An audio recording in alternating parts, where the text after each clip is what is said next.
episode, I want to talk to you about making a living on a homestead. Good morning, welcome back. Today I want to talk with you guys a little bit about making a living on a homestead. And if you don't know who we are, we're two rebels off grid. We sold everything last year and moved out onto our 36 point something acre property here in Southeast Arizona. And we're homesteading. We're building it from the ground up, and we're learning a lot as we go. And we want to share that with you. So if you haven't had a chance, please subscribe to our channel. It's a huge help for us and we appreciate it. And we're going to go for a little walk today with our dogs, Zoey and Willow, the two rebels. And we're going to just have a little chat. Come on, girls.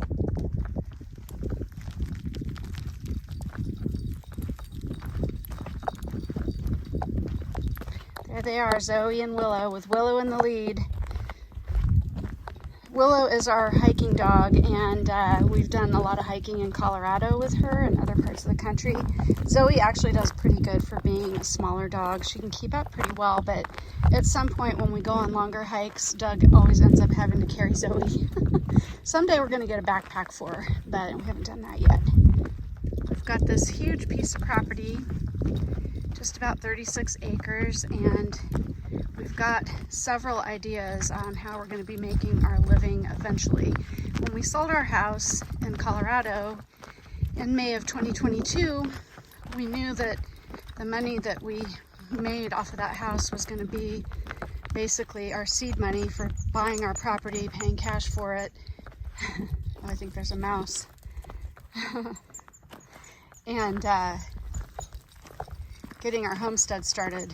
And since we're doing all of the labor and everything on our own, and we're paying cash for everything, so the good part about all this when it's done is it will be paid for.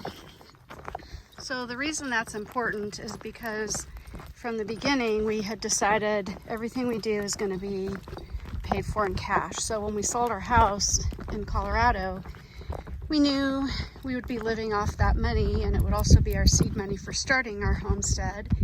It was really important to us from the beginning that everything we do is debt-free. So the really cool thing is we own this plant.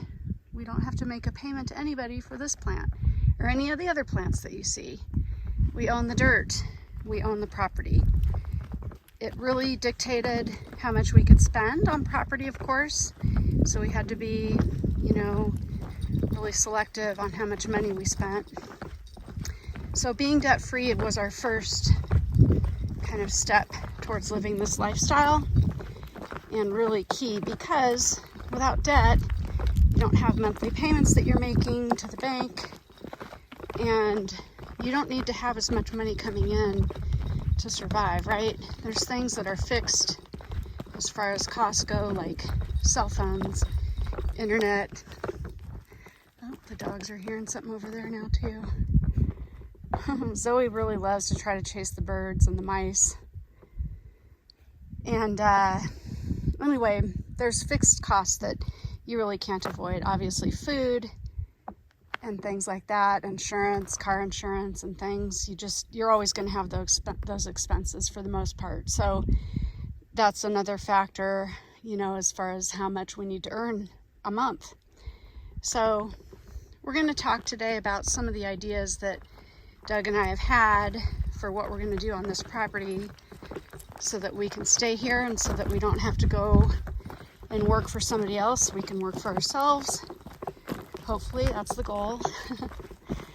But as most of you know, when we sold our house, we took the money out, and that's what we're living on. We're being really frugal, but it's not going to last forever. So we have to figure out how we're going to do this going forward.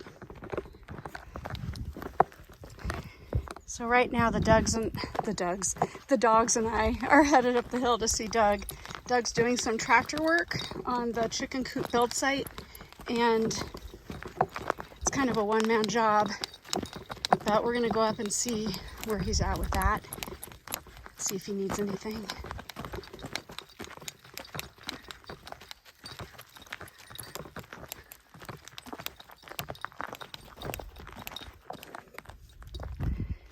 I'm gonna show you Zoe. She finds coyote poop, which looks like that. It's kind of green. And she always marks it.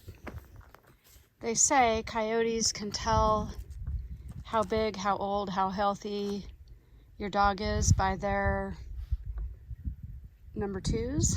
And whenever we find one, not so much Willow, the black dog, but Zoe, the Chihuahua, every time we find one, she goes to the bathroom on it.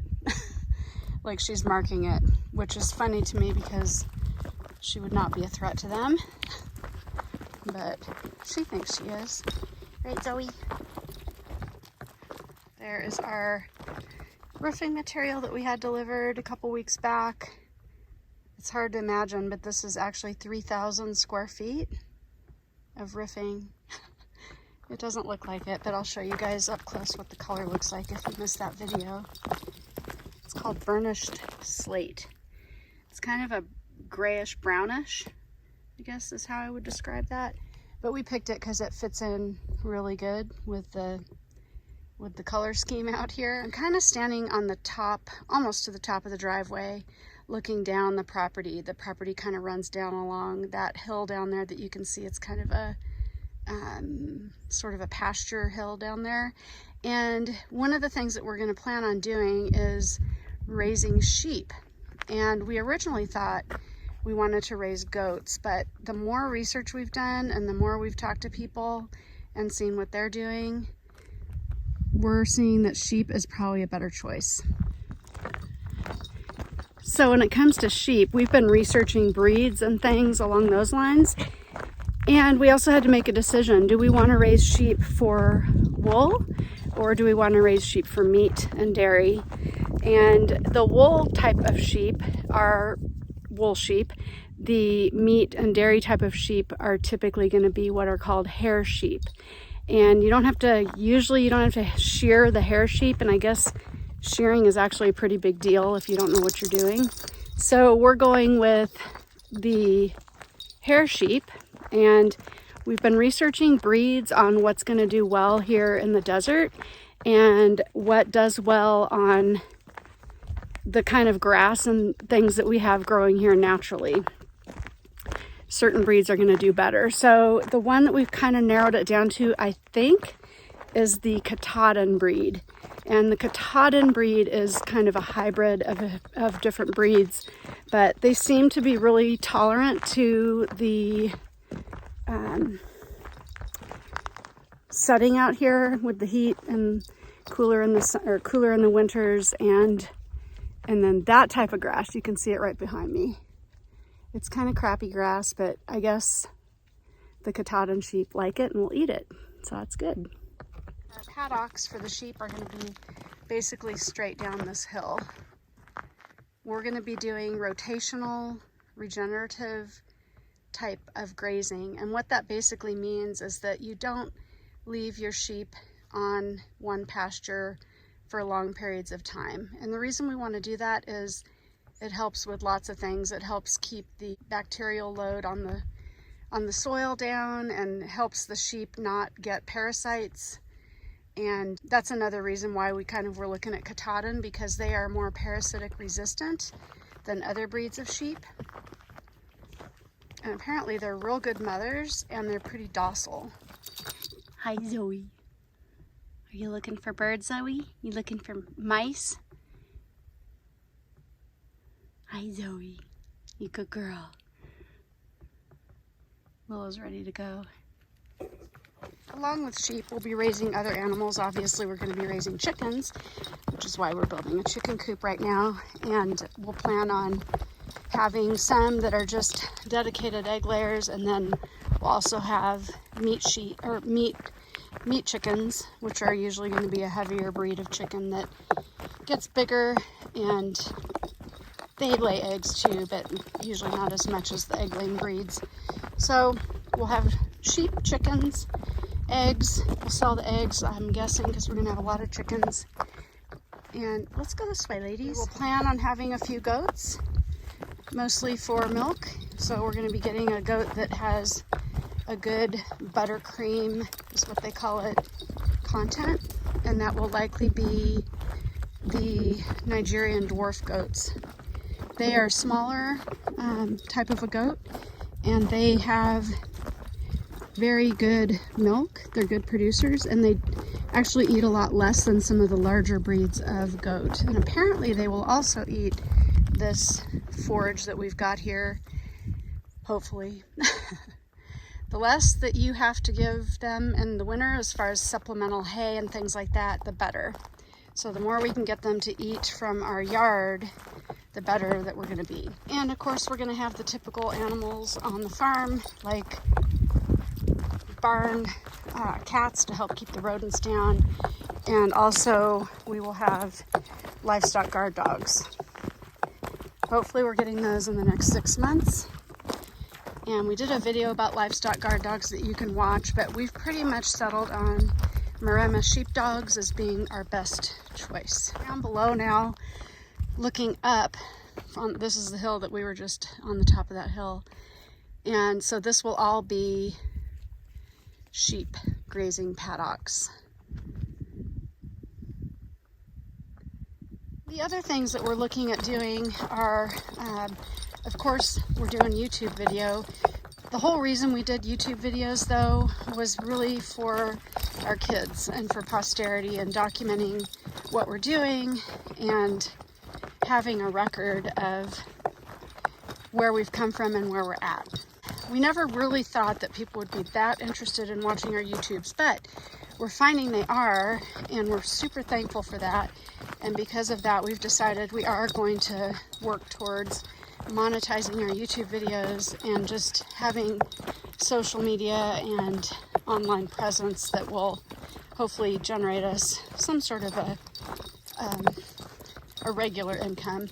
We don't expect it's going to be a lot, but hey, every little bit counts. And when it comes to homesteads, that's kind of how you have to look at it. You're kind of going to get your income from multiple areas. So that's one thing we want to do.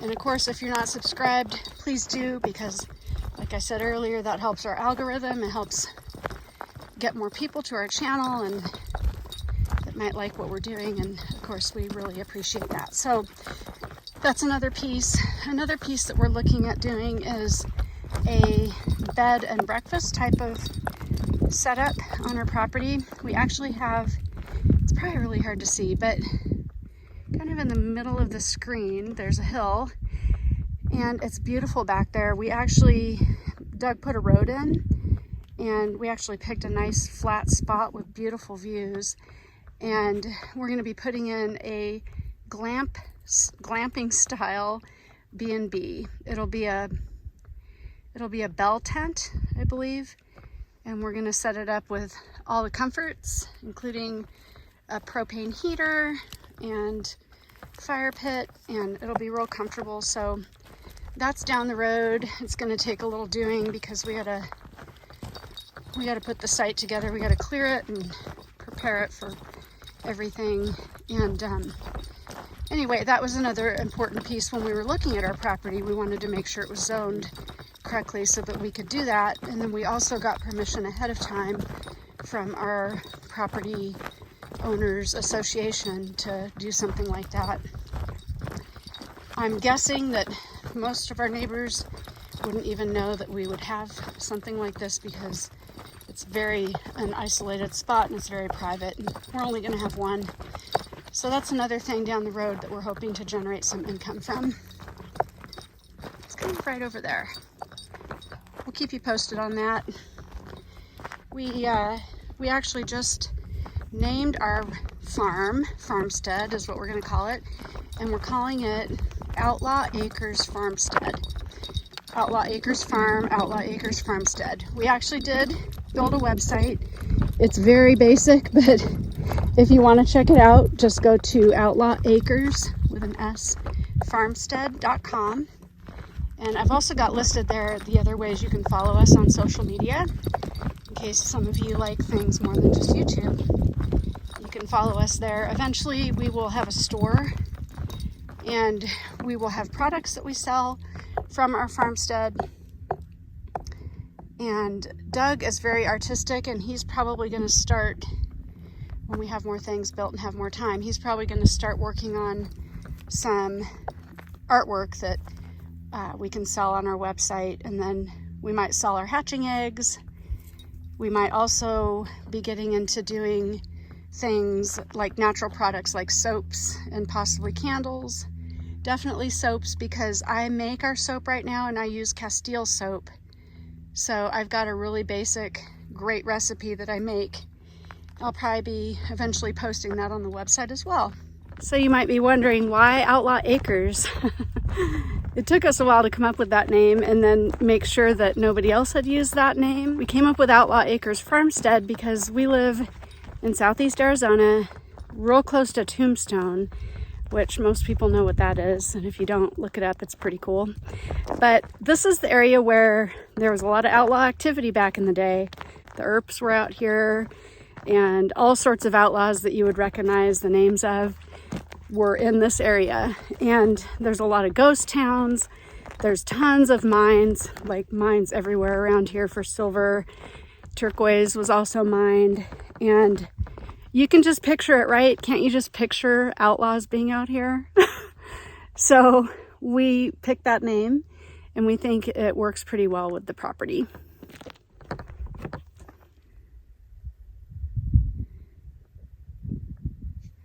Hey, I'm here at my elephant garlic bed, and another component I want to talk to you about is crops.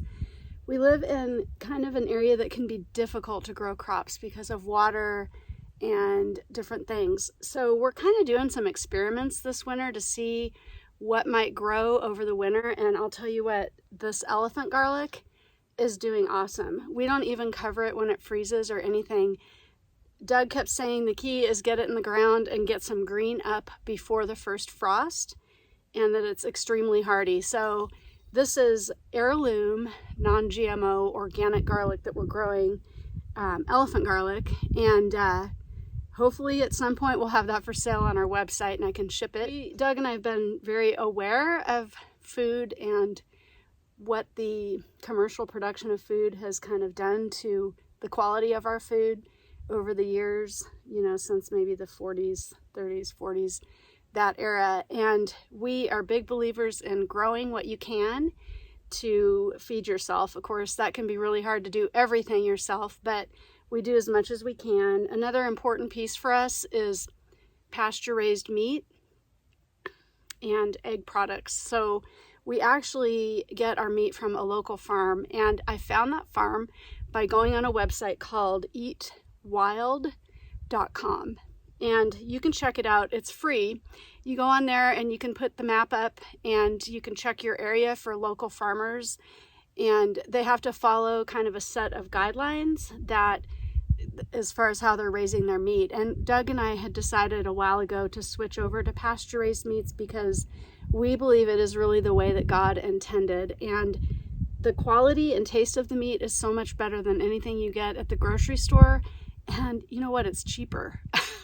So at the store lately, many of you in certain areas of the country are seeing eggs are $10 and sometimes more for a dozen. And we get our pasture-raised eggs from them, organically raised, they're free-range chickens, they're happy chickens. And I think right now we're paying $7 for a dozen. So, and they taste better. The yolks are nice, dark, rich, almost an orange color. And we love supporting other local farmers. So check out eatwild.com when you get a minute and see if maybe something like that might work for you and your family. All right, thanks so much for hanging out with me today. If you guys are homesteaders or you're thinking about homesteading, let me know what you think about how to make a living on a homestead. What's working for you? What ideas do you have?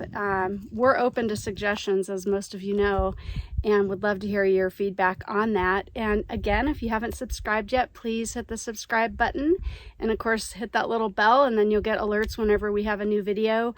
We try to put them out a couple times a week, and just really appreciate you guys. So hope you have a beautiful day.